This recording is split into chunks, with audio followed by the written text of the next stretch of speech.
कोणीतरी आपल्याला फोन करतं आणि बोलतं, अनुप 6 वाजता तयार राहा, आपल्याला वॉकला जायचं आहे. अनुप विचारतो, काय कुठे जायचं काय?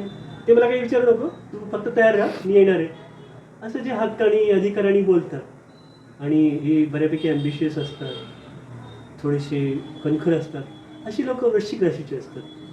ही लोकं पॉवर वॉकिंग करतात, हे जास्त फास्ट चालणारी असतात, एनर्जेटिक असतात. तुम्ही यांच्यासोबत वर्क केल्यावर यांचं वेगळं गुणधर्म तुम्हाला लक्षात येईल.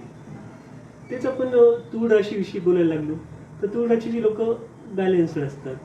ते आधी ठरवतील कुठे जायचं काय नाही, मोजून मापून वॉक करतील, जाताना छान टापटीप तयार होऊन जातील.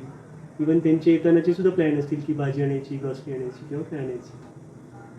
तर ह्या 2 डिफरंट राशी आहेत. तुम्ही कोरिलेट करत असाल तर नक्की मला कॉमेंटमध्ये सांगा. पुढच्या राशीसाठी स्टे ट्यून. थँक्यू.